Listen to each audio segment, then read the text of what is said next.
आज हम बात करते हैं इडियम और फ्रेजेस के बारे में। तो हमारे पास जो सबसे पहले इडियम रहेगा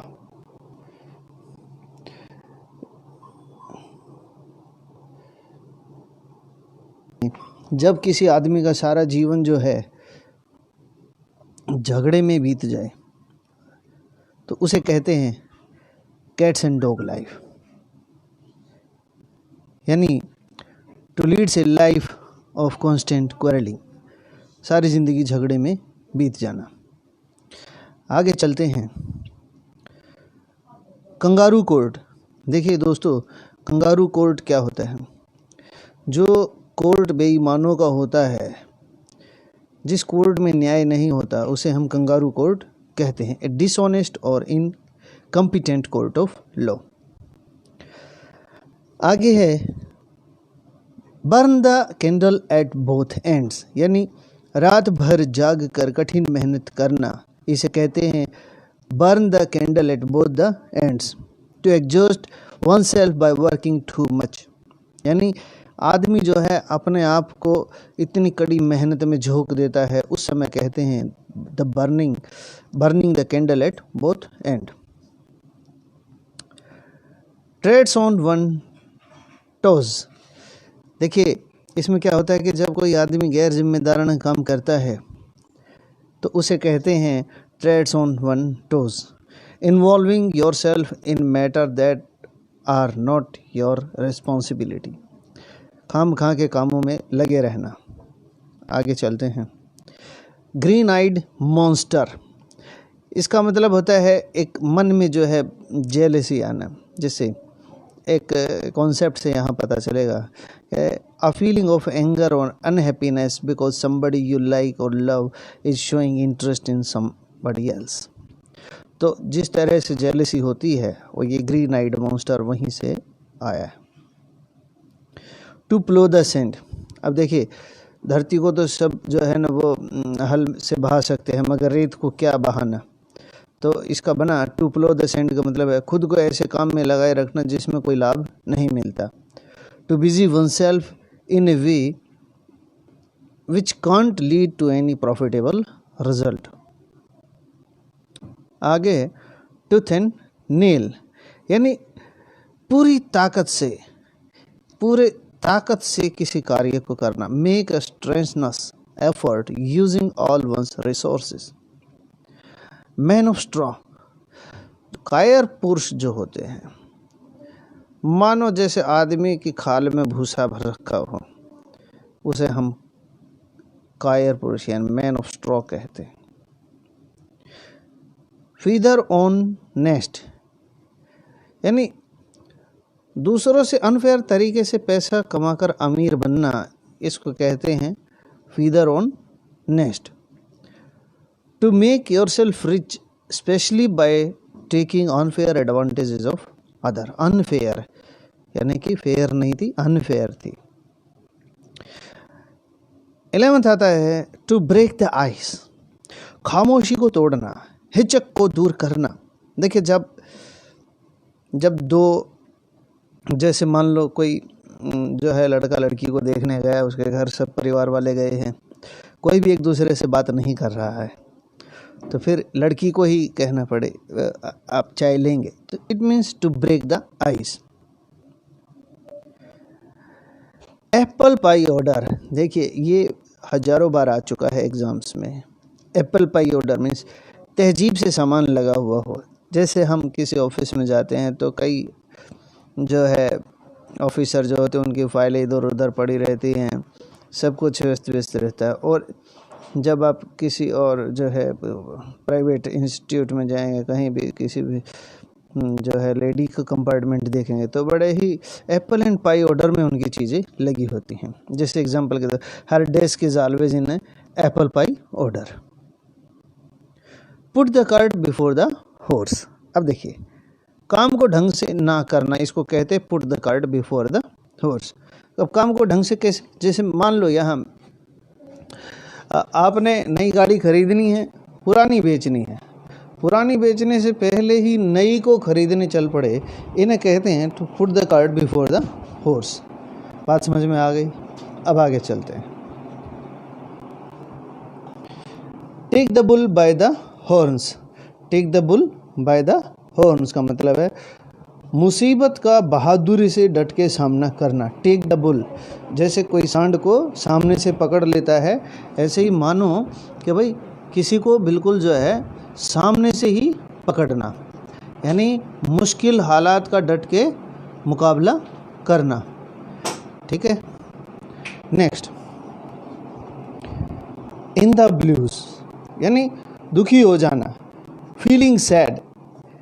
दुखी कैसे होंगे कि भाई एग्जाम्पल के तौर पे यहाँ दिखा रखा है कि when I saw unwashed plates glasses in the kitchen of 40 peoples I was in blue. तो जिसको काम करना पड़ता है और वो काम जो उसके ज़िम्मे का नहीं है, तो यहाँ देखा कि 40 आदमियों की प्लेट जो है वो रसोई में सब बर्तन जो है भरे पड़े हैं, झूठे हैं, तो उनको धोना यहाँ बनता है in the blue. Lions share. Lions share का मतलब होता है किसी सौदे में बहुत बड़ा अपना हिस्सा होना। बात समझ में? The major share of something, किसी भी सौदे में अपना हिस्सा बड़ा होना, उसको बोलते हैं lion's share. To look down one's nose at, किसी की नाक में दम कर देना, किसी का तिरस्कार करना या किसी से बहुत ही बेरुखी से बोलना, उस समय बोलते हैं to look down one's nose at. 18वां देखते हैं, राउंड द हाउसेस। जब एक आदमी के पास जो है कोई काम नहीं है, कुछ है, तो वो घरों का मतलब जो है to take a route that is much longer than necessary. तो जब हम ज़रूरत से ज़्यादा चक्कर लगाते हैं, घूमते हैं, उसको कहते हैं round the houses. Hit the nail on the head, यानी बहुत सटीकता से जब हम किसी काम को बहुत परफेक्शन तरीके से करते हैं, उसको कहते हैं hit the nail on the head. क्योंकि जब तक इसमें देखो, जब तक हम कील के ऊपर सही से हथौड़ी नहीं लगाएंगे तो वो कील कभी आड़ी जाएगी, कभी टेढ़ी जाएगी, कभी मुड़ जाएगी, और सही से चोट लगेगी तो कील अंदर जाएगी। ऐसे ही काम जब तक परफेक्शन के साथ ना होगा तो वो काम सही नहीं होगा। आइए 20वें पे चलते हैं। Give cold shoulder.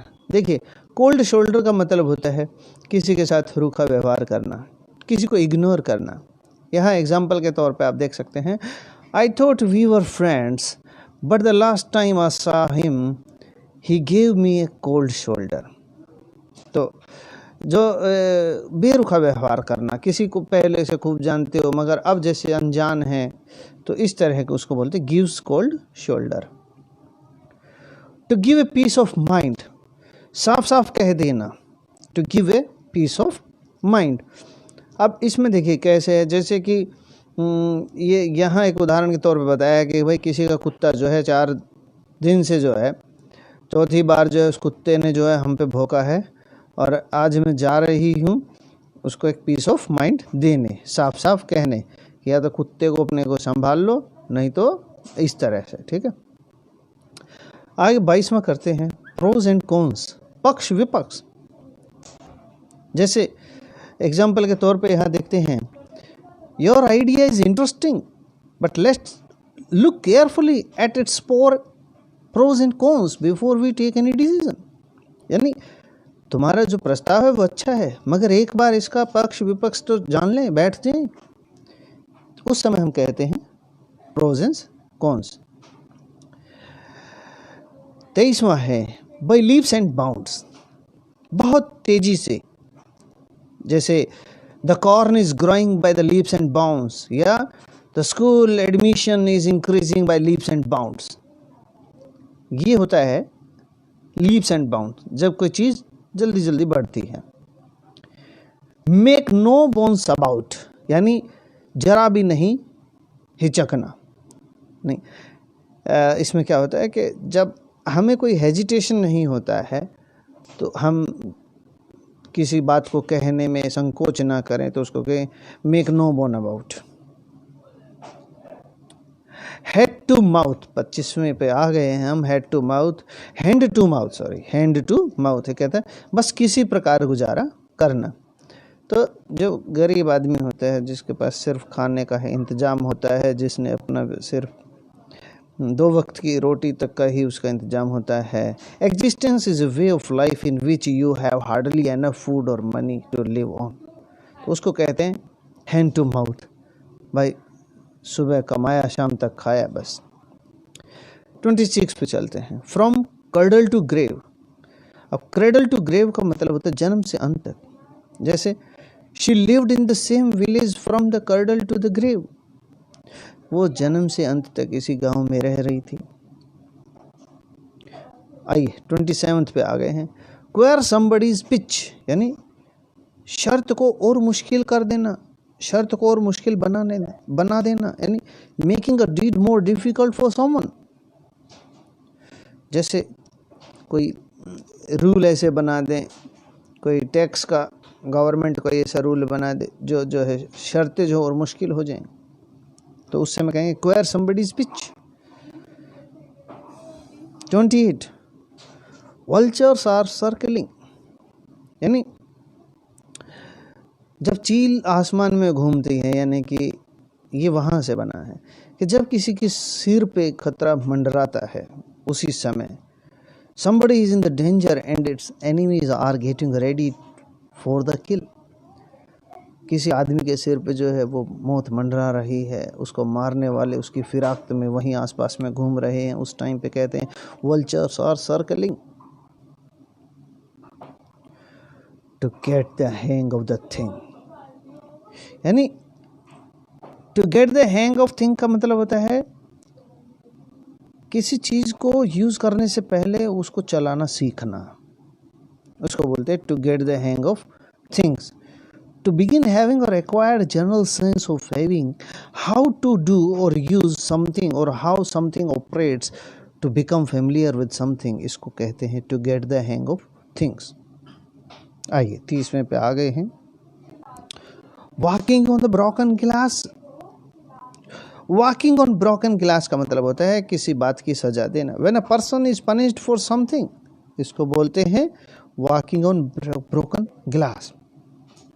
लॉव्स and fishes, इसका मतलब है सबको अपनी अपनी पड़ी है, सिर्फ हमें कैसे इसमें फ़ायदा होगा। मेटेरियलिस्टिक वेल्थ मीन्स अपनी जो है कामयाबी। Nowadays everybody is interested only in the loaves and loaves the jobs. तो यहाँ जो है सभी जो है ना ऐसी नौकरी में इंटरेस्टेड होते हैं जिसमें सिर्फ हमारा लाभ हो। मेक अ क्लीन ब्रेस्ट, यानी सच बोल के सच कबूल करके अपने आप को जो है सारे झंझट से मुक्त कर लेना। He made a clean breast of everything and admitted taking the money. उसने जो है अपनी जो ब्रेस्ट क्लीन कर ली, ये कह के भाई मैंने ही पैसा लिया है, चुराया है, सच का बोलना। 33वें पे आते हैं। To wrangle over an ass shadow, ना के बराबर मूल्य की वस्तु, ये अस्तु नहीं वस्तु, ये क्या है वस्तु, इसको हम लिखेंगे वस्तु। वस्तु ना के बराबर की वस्तु पर झगड़ा, यानी कि चीज़ की कीमत कोई नहीं है, उस पर झगड़ा जो है इतना कीमती हो रहा है बस पूछो मत, उसको कहते to wrangle over an ass shadow. To take a leap in the dark, यानी बिना तजुर्बे के किसी काम को करना। To take a leap in the dark, बिना तजुर्बे के किसी काम को करना, यानी हम किसी काम को करना शुरू कर दें और जिसमें हमें पहले कोई एक्सपीरियंस है ही नहीं, यानी you do something without having any previous experience in that activity of knowledge of it. Prudent means विवेकी व्यक्ति जो है ऐसा कोई काम नहीं करते जिसमें उन्हें तजुर्बा ना हो और वो करें। कहते हैं peoples are not going to take a leap in the dark. Prudent people, जो विवेकी व्यक्ति होते हैं। आगे चलते हैं। और मेरे दोस्तों जो मुझे देख रहे हैं, सुन रहे हैं और उन्हें लगता है कि ये किसी भी तरह से उनके लिए लाभ हो रहा है, तो जस्ट एक कमेंट डाल के मुझे बता दें। और मैं देख रहा हूँ निकुंज गर्ग, GD आर्यन, हेलो बेटा आर्यन, और ये निकुंज गर्ग और शाहीन रहमान, मैं सबको देख रहा हूँ। Good to see you. अब आगे चलते हैं भाई 35 पे। To blow hot and cold, यानी वे व्यक्ति जो कभी तो किसी मुद्दे पे आगे बढ़ चढ़ के बोलते हैं और कभी उसी मुद्दे पे बिल्कुल निरस्त हो जाते हैं, जैसे उनका तो इस काम से कोई लेन देन है ही नहीं। उस समय कहते हैं to blow hot and cold. आगे टू हैव ब्रश विथ, यानी जब हम किसी घटना में बाल बाल बच के आते हैं तो उसको बोलते हैं टू हैव ब्रश विद, यानी you will have a brush with the law sooner or later if you keep robbing houses। तुम देखना, अगर तुम इसी तरह से ये जो रॉबरी करोगे, रॉबिंग लूटमार करोगे, तो एक दिन तुम कानून के हत्थे जरूर चढ़ोगे। आगे है निडल इन ए हेस्टॉक। ये बना है कि जब भूसे के ढेर में एक सुई खो जाए तो उसको ढूंढना कितना मुश्किल होता है। ऐसा ही कोई कठिन कार्य किसी को सौंप दिया जाए तो उसका क्या होगा, उस समय कहा जाएगा निडल इन ए हेस्टॉक। इम्पॉसिबल, डिफ़िकल्ट, यानी कि जहाँ एरिया बड़ा होता है, जैसे कह दिया जाए कि भाई कोई बहुत ही बड़ा पूरा एरिया जिसमें छोटे छोटे पहाड़ है, उसमें कहा जाए यहाँ से कोहिनूर जैसे हीरे निकलेंगे उनको ढूंढो, तो ये नामुमकिन चीज़ है। 38 में पाइए once in a blue moon. Once in a blue moon का मतलब है ये जैसे आमतौर पे हम इस तरह के काम नहीं करते, कभी कभार ऐसे होते हैं। तो जैसे कि एग्जाम्पल के तौर पे देखते हैं that company puts on a good performance only once in a blue moon, यानी इस कंपनी में कभी कभार ही अच्छा जो है प्रॉफिट मिलता है या अच्छे काम वो करती, कभी कभी, रोज़ाना नहीं या डेली रूटीन में नहीं। मिडास टच, यानी कामयाब होने की खूबी, किसी के अंदर इतनी मतलब काबिलियत है और स्पेशली जैसे पैसे कमाने की ट्रिक उसके पास इतनी आसान है, जिस काम में भी हाथ डाल दे उसको बोलते मिडास टच, पैसा आएगा। 40 पे आ गए हैं भाई ऑल एंड सन्ड्री, यानी कोई एक खास ना होकर सभी के बारे में, जैसे he was well known to all and sundry, means वो सभी में जो है सभी उसको जानते हैं। ये ऑल एंड सन्ड्री का मतलब जो है जैसे पब्लिक से है, हमारे आसपास के लोग जो हमें खूब जानते हैं, हमारे किस तरह की उठ बैठ है वो। 41 to see eye to eye with, यानी दूसरों के विचारों से सहमत होना तो बोलेंगे to see eye to eye with, और not to see eye to eye, एक दूसरे को जो कहते हैं ना एक आंख नहीं भाता, ये वो है नहीं। नॉट आई अभी तो क्या है, सहमत है, यानी he is looking for a new job as he does not see, देखो आगे does not see eye to eye with his manager, क्या उसके मैनेजर से बिल्कुल जमती नहीं है, इसलिए वो दूसरी नौकरी ढूंढेगा। आई टू आई मतलब होता है दूसरों के विचार सहमत रहना। आगे टू टर्न द कवर, यानी मुसीबत से बाल बाल बचकर आना, उसको बोलते to turn the cover. In black and white, यानी जब कोई न्याय संगत बात हो, जिसमें मतलब जिसका जजमेंट देने में, जिसका न्याय करने में किसी तरह के कोई कन्फ्यूजन ही ना हो, जैसे कोई टीम जो है वो बिल्कुल फेयर रनों से जीत रही है, कोई दौड़ में सबसे आगे जा रहा है, तो no confusion, who is winner, यहाँ कहने में जो है कोई बात ही नहीं है। नेक्स्ट ए बेकर्स डजन, ये बना है, बेकर्स डजन जो है वो उनसे बना है कि भाई पुराने टाइम में जब ब्रेड मिलते थे तो उसमें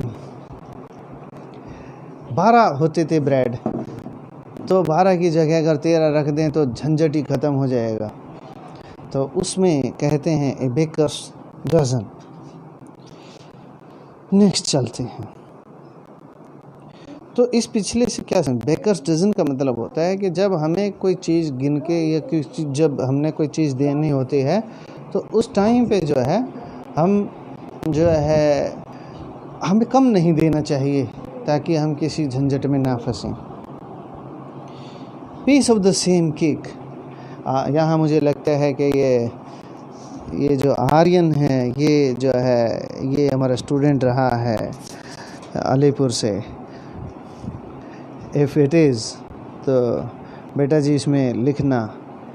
next, the piece of the same cake, यानी एक जैसे गुणों वाली वस्तु, जिसमें यानी जब किसी में सेम कैरेक्टरिस्टिक्स होती है, सेम क्वालिटी होती है, तो उस समय हम बोलते हैं the piece of the same cake.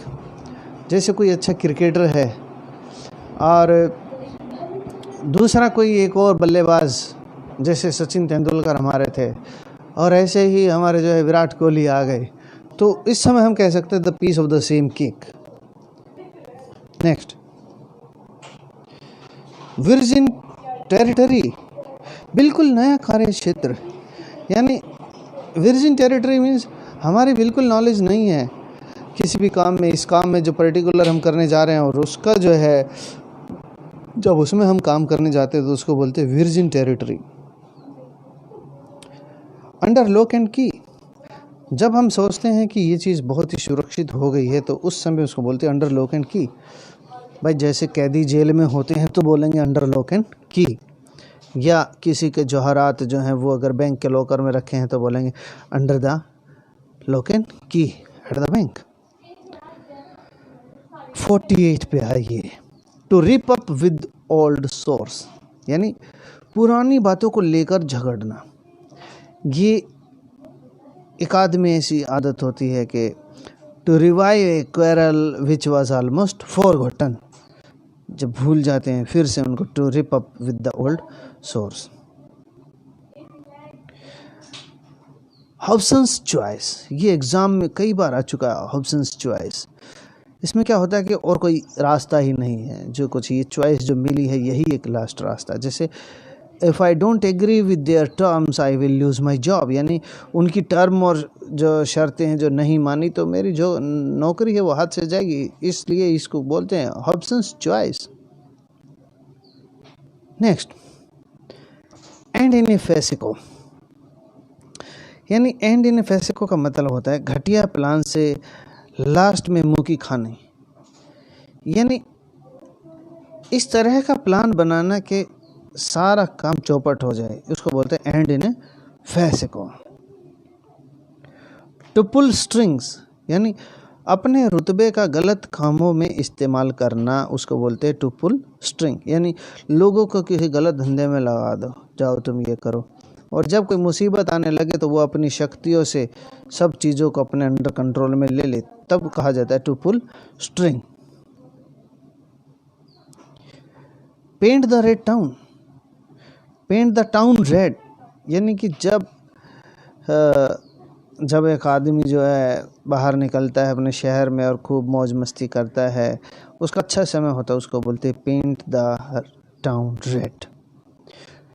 Don't cry over the split milks, यानी जब हम जो है किसी पिछली बात को लेके फिर से रे करना शुरू कर देते हैं, यह है, उसको बोलते हैं don't cry over the split milks. जैसे don't spend your time worrying about things of that past that can not be changed, अब जो बीत गया उस पर don't cry over the split milk, अब आगे की सोचो। जैसे बच्चा किसी एग्ज़ाम में फ़ेल हो जाता है, अब कंपटीशन का ज़माना है, फ़ेल हो भी सकता है, तो we should not cry over the split milk, we should prepare again for the competition, और ज़रूर एक दिन सफलता मिलती है, ये तो मुझे भी पता है। नेक्स्ट, बर्ड्स आई व्यू, यानी जब हम कोई काम छेड़ते हैं या किसी को काम देते हैं, और तो क्या क्या काम कहाँ तक हुआ, क्या चल रहा है, कौन किससे मिल रहा है, क्या बातें हो रही हैं, क्या फाइनल डील हो रही है। जैसे कंपनी मैनेजर होते हैं और उनके नीचे बहुत सारे आदमी हैं, कोई किसी के पास गया, कोई किसी के पास गया, उसका क्या रिस्पॉन्स रहा, उसने क्या कहा, इसका जो उसको बोलते हैं बर्ड्स आई व्यू, यानी कि बिल्कुल चौकन्ने रहना और पूरे मसले पे जानकारी रखने को बोलते हैं birds eye view. Next, the man in the street, साधारण लोगों के बारे में यहाँ बात हो रही, तो उस समय कहते हैं the man in the street. तो इसमें जो बात करते हैं कि जब ये the man in the street का मतलब है लोग क्या कहेंगे, लोग क्या कहते हैं, वे लोग यानी कि जो आम लोग होते हैं उनको बोलते हैं हम यहाँ लोग क्या कहेंगे, लोग क्या कहते हैं, the man in the street. Gets on nerve, यानी कि किसी बात को लेके परेशान हो जाना, परेशान होना। जैसे सामने पड़ोसी जो है फ़ोन पे बात करता है, बहुत तेज़ तेज़ बात करता है, घर में सारा हाय हल्ला उसी का सब सुन रहा है, तो सुनने वाला जो है उसके गेट ऑन नर्व्स हो जाता है। ठीक है। टू कीप अंडर रैप, यानी किसी बात का राज रखे रहना ही उसको कहते टू कीप अंडर रैप, किसी बात को दबा के रखना या छुपा के रखना उसको बोलते हैं to keep under wraps. French leave, यानी जब कोई छुट्टी पे जाता है बिना किसी से बताए, बिना परमिशन के, तो उसको बोलते हैं फ्रेंच लीव। बिना परमिशन के जाना, बिना कहे कहीं जाना, छुट्टी जाना, उसको बोलेंगे फ्रेंच लीव। ठीक है, उसको फरलो भी कह सकते हैं। Next, to bring one's egg to a bad market, to bring one's egg to a bad market, जब हम कोई काम करने चलते हैं और उसमें हम गलत आदमियों का साथ ले लेते हैं, तब हम कहते हैं to bring one's egg to a bad market. यानी हम अपने मिशन में फेल कब होते हैं, जब हम गलत आदमियों से मदद लेते हैं, तब हम कहेंगे to bring one's egg to a bad market. Next, a pipe dream, pipe dream का मतलब है कि वो ड्रीम जो है वो सिर्फ पाइप के अंदर है, विचारों के अंदर है, और वो जो है फलीभूत नहीं होता, क्योंकि हम सिर्फ जो है सोचते रहते हैं बड़ा अफसर बनूंगा, सिर पे टोपी होगी, 2 गार्ड होंगे, गाड़ी सरकारी होगी, बंगला सरकारी होगा, और पड़े रहते हैं बेड पे, खाते रहते हैं और जाते रहते हैं, खाते रहते हैं और जाते रहते हैं। मतलब हमने जो है जो कड़ी मेहनत है, जिसकी ज़रूरत है, जिसकी दरकार है, उसको नहीं करके सिर्फ जो है we are taking the pipe dreams, तो उस समय कामयाबी नहीं मिलती। तो we should take the dreams not after sleeping but with a life, we should take dream, यानी जागते हुए सपने चाहिए लेने। आउट एंड आउट का मतलब है totally, completely, means this was almost certainly an out and out lie, कहते हैं ये तो पक्का बिल्कुल ही झूठ था, फिर सारा सफ़ेद झूठ, बिल्कुल टोटल, उस समय हम कहते हैं आउट एंड आउट, टोटली, पूरे का पूरा। लीड्स ए डॉग्स लाइफ, यानी लीड्स ए डॉग्स लाइफ का मतलब जैसे एक आदमी अगर अकेला हो तो उसको जो चौकीदार की भी नौकरी बहुत है, मगर चौकीदार की नौकरी में ही अगर बच्चे ज़्यादा हैं, प्राइवेट स्कूल में पढ़ते हैं, उनकी फ़ीस है, उनके कपड़े हैं, रिश्तेदार हैं, खाना है, दूध है, चाय है, बिल है, तब आदमी जो असहाय हो जाता है, तो फिर वो जो जीता है वो जीता है कष्टों का जीवन, जब कहते हैं leads a dog's life. To draw someone out, यानी कोई बोलने में हिचकिचा रहा हो उसे हौसला देना ताकि बोलना शुरू कर दे, उस समय हम बोलते ड्रा समवन आउट। तो जैसे कोई मीटिंग में आया है, पहली बार आया है, बोल नहीं पा रहा है, इंटरव्यू देने आया है, बोल नहीं पा रहा है, लड़की देखने आया है, बोल नहीं पा रहा, तो उस समय हम उसको हिचकिचाहट दूर करने के लिए, कोई हौसला देने के लिए कोई बात करें तो उसको बोलते हैं draw someone out. Cats and dog, देखिए जब बाहर तेज़ बारिश होती है और हम जैसे बारिश में, हल्की बारिश में तो हम बाहर निकल जाते हैं, मगर जब हमें बाहर जाना है मगर हम जा नहीं पा रहे हैं, तो it's raining cat and dogs, यानी इस तरह उस कैट्स एंड डॉग में हम ऐसे इस्तेमाल करते हैं, जब बारिश में ही इसको कैट्स एंड डॉग में इस्तेमाल करते हैं। आगे है टाई इन हार्नेस, काम करते करते मर जाना। तब जब हम डाई इन हार्नेस का मतलब है जब हम कोई काम कर रहे हैं, अपनी पोस्ट पे हैं, उसको बोलते डाई इन हार्नेस।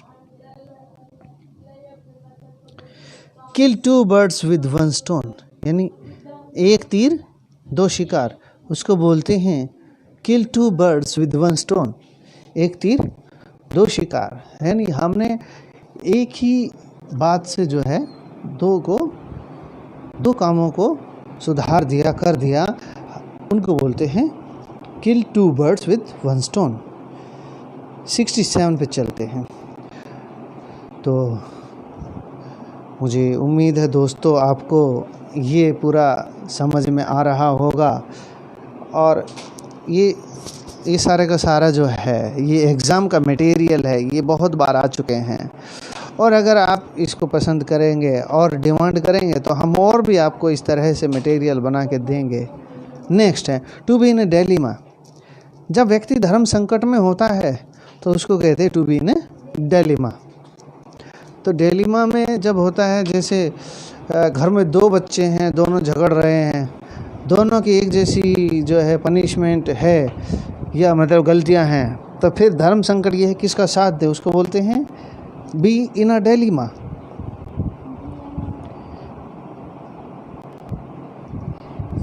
नेक्स्ट, अच्छा बच्चों का अच्छा नहीं लगा तो इसमें सास बहू का ले सकते हो कि जब सास और बहू में झगड़ा हो जाए तो किसका साथ देते हैं, सास का या बहू का। तो ये बेटे की जो है ये धर्म संकट आ गया है, इसको बोलते हैं be in dilemma. Next, dislodges from. जब किसी को उसकी नौकरी से निकाल देते हैं तो उस समय उसको कहते हैं डिसलॉग फ्रॉम, या नौकरी से नहीं किसी और भी काम से उसको हटा देने को बोलते हैं डिसलॉग। गो टू द डॉग्स, यानी तबाह हो जाना को बोलते हैं गो टू द डॉग्स। यानी जब गो टू द डॉग्स में क्या रहेगा, जैसे कोई आदमी जो है खूब संपन्न है मगर वो गलत साथियों का साथ पकड़ लेता है, तब वो तबाह हो जाता है, तब उस समय बोलते हैं गो टू द डॉग्स। एक डॉग से एक और ये बन गया है जिसमें है dog in the manager. Dog in the manager यानी ना खाए ना खाने दे, इसको बोलते हैं dog in the manager. Go Dutch, जब हम जैसे कोई हिस्सा बांट लेते हैं कि भाई चलो आज तो जो है ना पार्टी करेंगे, और 5 आदमी हैं तो चलो थोड़े थोड़े पैसे मिला के पार्टी करते हैं, तब लेट्स गो फॉर डच, इस तरह से जो है बोलते हैं। Keep someone at a distance, यानी थोड़ी दूरी बना के रखना, मतलब ऐसा नहीं कि कोई खड़ा है और वो जो कोरोना में डिस्टेंस बनाना है, नहीं, ये है दोस्ती से, कि हमें जो है ना आमतौर पे ऐसे व्यक्तियों से दोस्ती ही नहीं करनी चाहिए जो मूर्ख हों। कीप समवन एट डिस्टेंस, तो हम उनसे दूरी ही बनाए रखें तो अच्छा है। थ्रो डस्ट इन समवन्स आई, यानी आंखों में धूल झोंकने को बोलते हैं थ्रो डस्ट इन समवन्स आई, आंखों में धूल झोंकना। यानी जैसे पुरानी गाड़ी को पेंट करके और नया हॉर्न लगा के पोंपो पी करके दिखा दिया, और ये लो जी डुप्लीकेट डॉक्यूमेंट्स दिखा के और उसको गाड़ी पेल दी, तो ये क्या है, to throw dust in someone's eye. Next चलते हैं, हमारे पास देखिए अब बिल्कुल जो है घड़ी जो नज़दीक आ गई है हमारी क्लास के ख़त्म होने की। अंडर ड्रेस, यानी दबाव में आकर कोई काम करना, under dress. Bell the cat, यानी who will bell the cat, कहते हैं कि भाई मुसीबत में सबसे आगे कौन रहेगा। जैसे हमें अपने क्लास टीचर की शिकायत करनी है, प्रिंसिपल के पास जाना है, सारी क्लास जाने को तैयार है, आगे कौन चले। तो इस तरह से जो है प्रॉब्लम जब आती है तो कहते हैं who will bell the cat. तो मेरे दोस्तों आपने जो है ये सारी वीडियो देखी, और अगर आपको कहीं से भी अगर 1% भी इसमें जो है आपको लग रहा है कि आपके काम का कोई भी शब्द था, तो इस वीडियो को लाइक कर सकते हैं, तो ठीक है।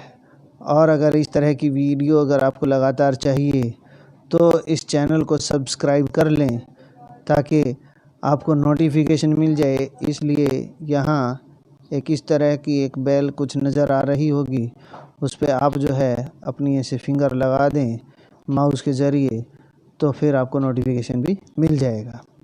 चलिए दोस्तों, चलते हैं। अलविदा, थैंक यू।